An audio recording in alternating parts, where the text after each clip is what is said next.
Well done, congratulations on the series, it's wonderful. They all loved episode 5. But we're going to start with Yerin because she's the newcomer. Mm-hmm. She came onto the... How was it joining something that was so established, and surely you'd watched all 3 seasons before? What was it like joining the team? I mean, it's an amazing gift. I think that's what you dream of an actor, is to be on a show that's watched by people. It's not always a given that you go on a project and it's successful. Mm-hmm. But joining in a season where Bridgerton has had the success behind it, it's been so lovely, and everyone was so welcoming, everyone was so kind, and I was so held and supported by these two as well throughout the entire thing. So I never felt like I was going to sink and drown. And die. So it was amazing, and it was honestly, it's been the best job I've had in my short career so far. Tom, when you come across someone who's joining a team where it's well established, what comforts do you put in place to support that person? We did through, I think immediately with rehearsals, it really helps us jump off to have a very kind of small group to really create a safe space and talk about the work, getting into the work, as opposed to the circuits of what everything is. And I think once you engage and lock yourself into what you're here for, what your roles are, and asking the questions about this relationship and this dynamic, you very quickly let that stuff shed away, and the family starts to form at that point. And you very quickly engaged and locked in on this situation, didn't you? Especially the situation sitting next to you. You locked in, didn't you? You locked in, and I never let go. Was it difficult though? Was it hard? No. Not was it hard, but was it hard?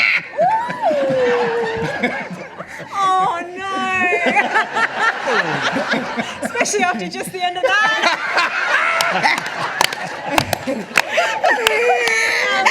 I didn't realise we were going that way today. But seriously, Luke, you had 3 seasons to kind of get. You had 3 seasons. You can recover now. You had 3 seasons to get ready for taking the centre stage. Yeah. Do you think you were ready for it? And how did you prepare for something so big? And did you get any advice from anybody else? Stop being naughty, you lot. I did. I mean, obviously, the people who came before me all, were very kind and were offered advice should I need it. But I think the beauty of Bridgerton is that every single season it regenerates, and it really does take the new couple in, absolutely on their own terms. And, like the fear or the pressure would be if you think, we have to somehow top what's happened before, or do a different carriage scene, or do a different whatever it is. And, I'm not going to be able to do a Regé-Jean Page impression. I'm not going to be able to do a Johnny Bailey impression or a Luke Newton one. Or more specifically, I can't, he's Benedict, he's a different character. Thank you. But, he is, and like Benedict is such a sort of quite atypical romantic hero in a way. And so to place him at the centre like that, I think when you can feel like the project really embraces the character and isn't just demanding you deliver something, but really sort of buys into this relationship, you just feel held. And I know it sounds smug to say, but it is genuinely the easiest job in the world when you are held by, and surrounded by so many people who are at the top of their game. It's easy. It's easy. So, really Jess, how do you make it so easy on set? What is the secret? I think it's really about open lines of communication. It's important for me to set the example that you can come to me with anything. We can talk about anything. I make a point of calling everyone when they're new, welcoming them in, letting them know you've questions, you feel like a line isn't coming out of your mouth the right way, talk to me. I really want to make sure that actors feel safe, because I think that's how they do their best work. It's just a business strategy, That's all it is. Smart, Yeah, and for everyone to feel comfortable is really important to me. Oh, that's so lovely. And Tom, obviously the reaction to part 1 has been incredible. What have we got to look forward to in part 2? His reaction just said it all. And do you like the fact that we split it? What do you guys think? Do you like the part 1, part 2? Or is What would be the bit optimal awkward. thing? Right away? All at once? Four parts? I personally like to binge. You all like to binge, be able to binge it. But what was the reason behind the part 1, part 2? It's not our decision, but we. I think it's. I do think it creates, in an odd way. I think it allows the audience to grow a bit, because I think the enthusiasts are like, we want to watch it all. But I think hearing kind of people talk about it, it engages other people to get in. It creates a little bit of that tease. Tease is not a bad thing. You know, the where we go in the second half is very different. I mean, it definitely takes a turn. You saw the first part of it here tonight, but there's some big things that happen. I can't wait for you guys to see what happens in these upcoming episodes, and they're each very different, very unique in their own way, and the evolution of this relationship with the amazing writing here, it really is really extraordinary. And when you start off, Tom, how do you decide visually how something's going to look, and how do you make sure it's different from the other seasons? We're very deliberate about that. Jeffrey Joy, who I think is here, our cinematographer, we have. There he is.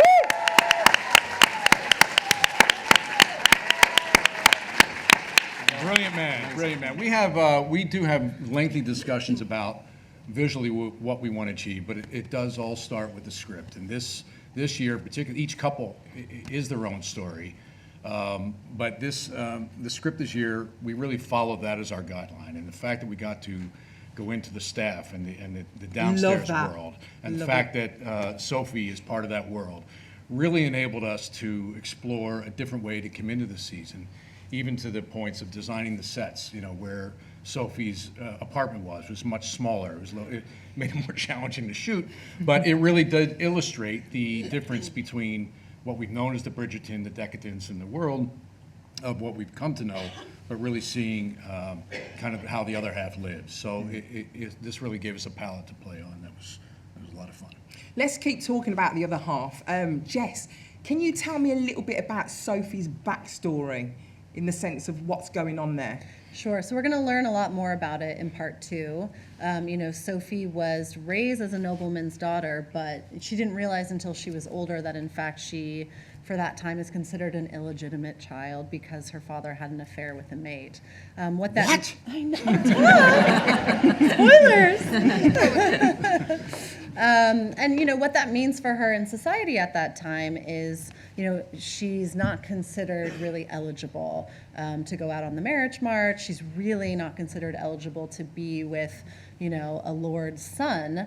And what's important about that is it could really affect the younger Bridgerton siblings. That level of scandal for Benedict to be in a relationship with an illegitimate daughter whose mother was a maid and who herself worked as a maid could bring shame on the family, so much so that the younger siblings, Hyacinth, Eloise, who remain unmarried, might not be able to find their matches. So it really presents a real complication, but still not cool that he asked her that at the end of episode 4. And, I love seeing Sophie holding her own in this episode and really not taking it. Yeah, she really kind of finds... Yeah. True. Yeah. Not only does she find love, but she also finds love for herself. Can you explore that and elaborate a little bit more? Yeah, I mean, I think it's really interesting in part 2 about her discovery of her self-love, and I think, in the words of RuPaul. Absolutely. Where better? Yeah. Yeah. How the hell you gonna know somebody? Of between two people, if your jug is empty and you can't keep pouring into somebody else, you're just going to tire out and you're going to burn out and you're going to have nothing for yourself. So she does go on this massive journey, and I think it just sends a lovely message to the audience as well. And I know our audience has lots of young women out there, and I think it teaches a really important message to have dignity and self-respect and self-love, and then you're able to go out and accept love for yourself. Yeah. So true. Go, girl. Luke, Sophie and Benedict, they come from very different stations, don't they? Very, very different. What struggles do they face with that power dynamic? Well, I think it's funny because obviously there's what I love about this season is that obviously it talks about the literal social, outside pressures, but I actually think also it talks a lot about the inner pressures and how you internalize those that sort of social struggle. So, for example, I mean, Benedict's blindness and unawareness actually it's sort of a bit tricky because I think he thinks of himself as very sensitive and he thinks of himself as very open, and it doesn't matter to him that she's a maid at all. But in the same way that it's like that, people will say like, "Oh, I don't see class, or I don't see race," and it's meant well, but it's flawed. You have to live in the real world. You can't just live in this fantasy where you're like, "Oh, well, it doesn't exist for me." You're like, "Well, live in the real world," and so I think it's great because I think a lot of the journey for Benedict is about engaging with the real world, but also, keeping hopefully that spark of fantasy about him as well, and staying true to who he is. I think, I've got to ask you, what's been your favourite moment in season 4? That's hard. If I could wrap every single moment spent with Yerin hard, I'd say that. No, it's true. She's the absolute best. She's been just the perfect. God, I'm going to get emotional. She's the perfect. Acting partner, and I couldn't have asked for anything better. She's just wonderful, and she's got a very, very bright career ahead of her. Yeah. It's true. What's so lovely? We're wrapping our press junket, so it's getting emotional. It's been a long My week. hormones are running high. It's a lot. What's so lovely is that you can really see that when you're on tour and everything, you can see you're actually genuinely really good friends, aren't you? Which is so beautiful. Yeah. Is it the same for you? Has that been your favourite thing, having a new friend? Imagine. Yes, it is. Like even in our press junket today, like whenever they ask, like, what's the best thing? And I look at him, I'm just like, oh God, here we go again. But it is, and it's not always the case when you find someone who you gel with. Yes, you start as work colleagues, and it's not a given that you're always going to end up as friends outside of it. And so when you do, you treasure it, and you just have so much gratitude for it. And he's so talented, and he pushes me to be a better actor, but also just for me to grow as a human being alongside you throughout these past 10 months. It's been really beautiful. This is for the creative team. What has been the most challenging thing that you've both had to face throughout doing Bridgerton season 4? When I think about a creative challenge this season, I think one of the creative challenges in the writing was that first scene at the masquerade ball under the gazebo, because that's a scene where you need two people to realistically seem like they've fallen so deeply in love in 5 minutes that they're never going to forget about each other. Yeah. And you couldn't really just rely on the scenery and, Benedict, like the beautiful hair, the beautiful eyes, the beautiful Yerin, they couldn't just banter. They needed It's got to be something. It needed It's got to be something. something like that. Yeah. It needed It's got to be a spark. It's got to be a spark. Yeah, it needed to feel really based in character and really deep. So I think we had to dig into who are these people, what about them needs to be seen in a way that no one has ever seen before, and then build from there. And, I have to say, being on set for that scene, we shot it on location outside in the freezing cold, and these two, it was like watching theater. They ran it all the way through. We shot it in wides. Tom Verica right here, a few times through. And then, fun fact, secret tidbit, Tom rebuilt that gazebo on stage, so all of the close-ups are inside so that they didn't have to freeze their asses so off. at 3 a.m, they're not freezing their tails off. Yeah, nice. So considerate. Yeah. That's amazing. Yeah, What's it been, was, what well, I about think you? kind of along similar lines, I think the challenge for each season and pretty much everything we do is getting to the heart of the relationship, the truth of the script, and the evolution of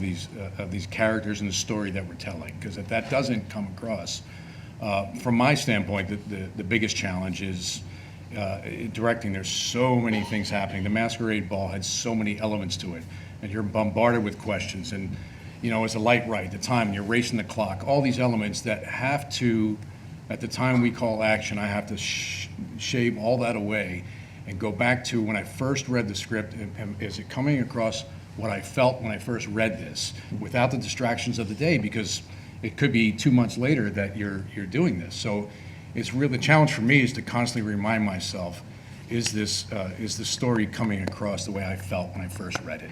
And then the discovery, when you have two actors who are game to try different things after you kind of have a great take and you're like, that's terrific, what if we try this here? And these guys were game, and that's when you really, that's the fun part, is really kind of opening it up even bigger. And are you literally living, breathing it the whole year round? What's going on in your lives, you two? I'm at a masquerade ball right now. Yeah, pretty much. My partner is here tonight, and she would probably tell you we live in Bridgerton. We eat, sleep Bridgerton. We're talking about it all the time. I'm pausing a TV show to go, what do you think about this between Sophie and Benedict, actually? And she doesn't mind. Okay, no comment from Tom there. What Fine. about you, Tom? Yeah, it is. I mean, it becomes year-round, because after these guys, after we finish filming, we're in the post process. So we're editing, right up until 3 weeks before January 26th. Is that when it came out? We're looking at visual effects. We're listening to music. So it becomes year-round for me, involved in the post process and prepping season 5 already. So Yeah, that's what makes it full time, is that we're Yeah. here doing press for season 4. We're also very nearly about to start production on season 5. So trying to run all those trains at the same Wow. time makes it a double full time job for sure. And you won't know this yet, but we've just been speaking, and apparently there's a new character in season 5. Allison opens season 5. She's a lovely woman, big, black and beautiful. But we're very excited anyway. Watch this space. Yerin, I've got to talk about the fact that this must be life-changing. Are you recognised everywhere you go now? How has your life changed? Has it? Nobody cares. And I mean that in the best way. I think people, unless it's a curated event like this space, obviously, yeah, but when I'm on the tube, no one cares, yeah. But that's That is great. also my experience as well. Yeah. Really? I think it's up to a point. I think it is a choice, and there's nothing wrong with people who love the attention and want to be famous when they're on the tube. That's fine. I don't know But anyone if you- like that. Well, but I will say it really is if you want to lead a quiet life, you really can. I think I'm sure there are exceptions, but I don't know, they haven't Yeah. seen the bathtub scene yet. no. Oh, but I have. It's so good. Spoiler. It's so good. I mean, I prayed for normalcy.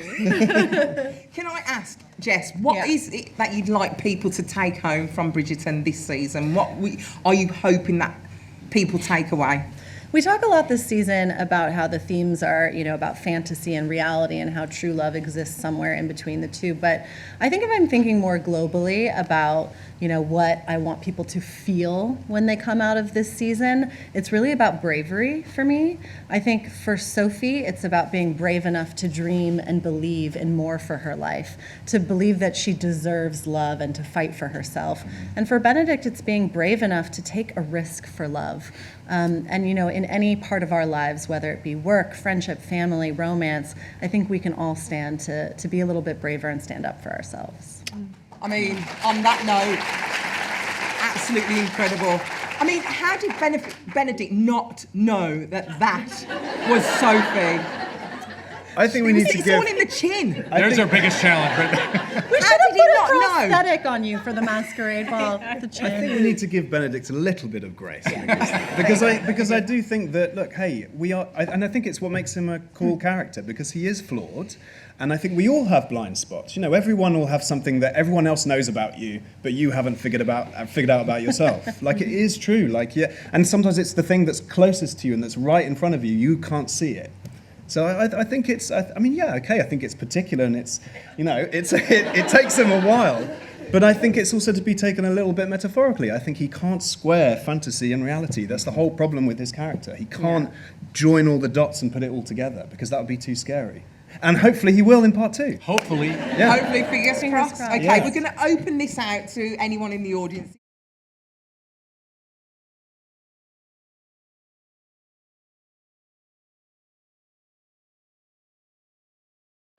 Good question. Good question. This is the moment. Oh my God, Drop the today. mic. Every one of them. Today, oh no. Oh, today I had a song Rocket by Beyonce stuck in my head. And I'm not going to sing the lyrics because it's, it's spicy. So, yeah, I think that was really stuck. And that was in my playlist. Rather Die Young is a classic one. What was you singing in the green room? A buck and a Well, that's WAP. That's not Beyonce. Sorry, that was whack. That's a whole different kettle of fish. Yeah. Season 5. Season 5, But so many, and she, I think the reason why I love her and so many people love her is her lyricism talks so much about love and also sex as well, and just makes it so available and accessible, and just is an expression of it. So yeah, I love so many of her songs.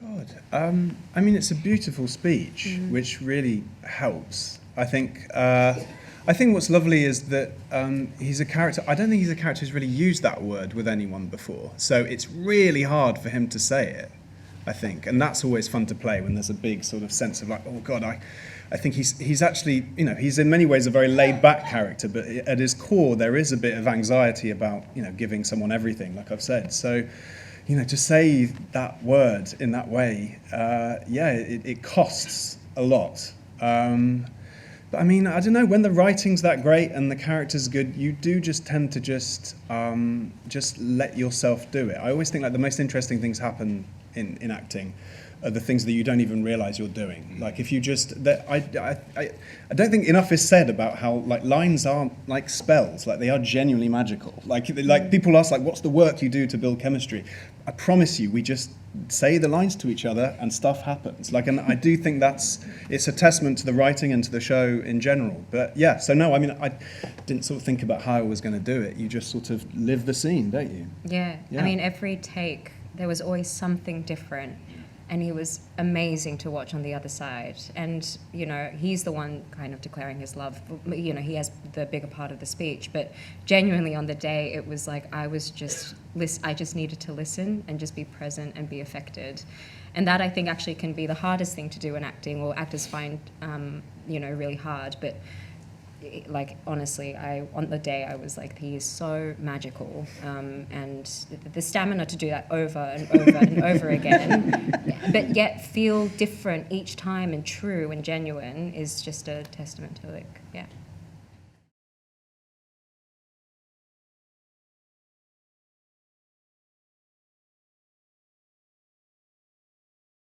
Yeah, I mean, great question.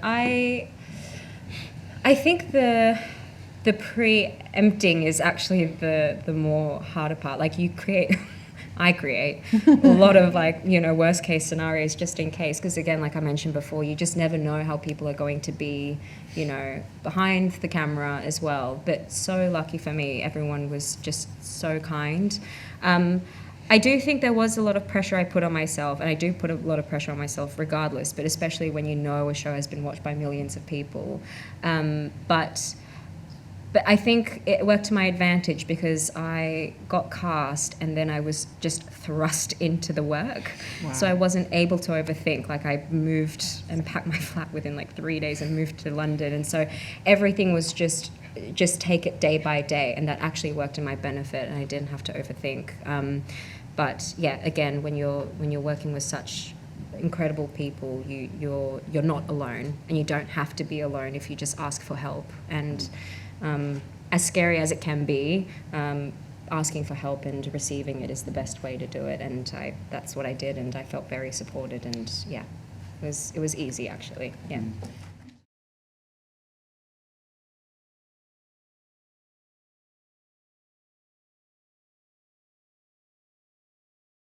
The lake was pretty cold. We tried to do that early on because the weather was getting cold, so we were so moved lucky. it up. Yeah, we Yeah. caught a great September. day. It was though. the only the only sunny sunny day day. in September. You were doing laps. You at a certain point, I was like, is he acting or just getting his workout in? I mean, I don't know. I think it depends. Personally, I don't think I feel pressure like that because I think Bridgerton is amazing at taking the material in the books and meeting the fans there, but also not sort of, being tenser about that and wanting to stretch the material and bring it elsewhere as well. So in the same way as an actor, it's not our job to sort of just give people what they want. Our only responsibility is to the character, and then hopefully people enjoy it and love it, and that's it. But so, yes, you can feel sometimes a little bit of pressure in the back of your head about certain scenes, but that's something you really have to put to one side and think, it's not my job to worry about that. That happens when the show becomes yours and you will watch it and interact with it. I can just serve this moment. And again, I'd say Bridgerton is very good at just making it feel like you can just be individual and just do your own thing with it, that it's yours to play with rather than,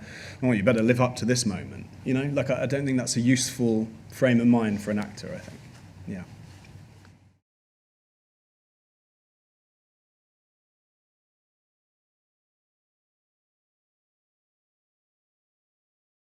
Ooh, Great question. that's a good one. Could be Shrek, you never know.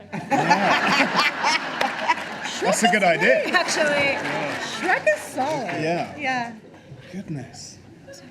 Great question. Jess, go. Well, it wouldn't fit on Bridgerton, but I just watched Little Mermaid constantly yes. as a child, and I would always say to my mother, there's a moment where Sebastian the crab is trying to evade the chef, and the chef goes, it's incorrect French, but he says something like "Zuktomo, I have mished one," and I would say that to my mother over and over. She'd be like, "What is this line?" Because I watched it 100 times a day. Mermaids in Bridgerton. I think we could go a little Love that. fairy tale supernatural at some point. We're gonna run out of ideas eventually. They could be in the lake. Yeah. Oh, mermaids were enjoying their day when Benedict Bridgerton went for a swim. Tom, have you got one? Oh, geez. Beauty and the Beast. I was going to say Beauty and the Beast. Was That's exactly ya? what I was going to That's a say. good Yeah. Yeah. It's probably the one I probably don't know a whole lot about. I'm sure Yerin's we've like, all got one. she's waiting for this one. You got one? I was going to say Mulan, but in a strange way, it's funny because Mulan chops her hair and then he can't recognize that. Oh, My shit. God, yeah. It's kind of already. I am Mulan. After all those years. Check another one off. We did that one. Yeah. Are we running out of memories of fairy tales? What do you got? Do you have like a cool French fairy tale or something that you've Oh, grown? goodness. Sorry to put you on the spot. I mean, they're all quite dark, aren't they? The Yeah, original ones. That's yeah. the problem. The French ones are grim. Yeah, but literally, Brothers Grimm is English, Yeah, right? but Okay. still, yeah. I'm trying Yeah. to think. I don't know. Hansel and Gretel. I don't know. Sexy. Yeah, I don't know. Don't worry, Bab. Fun Did you know? question, Fun question. Luke is actually going to be on this morning on Thursday, so make sure you tune in live. He's going to be on the show on Thursday. Don't miss it. We'll get that answer to that question. Yeah, I'll have a think.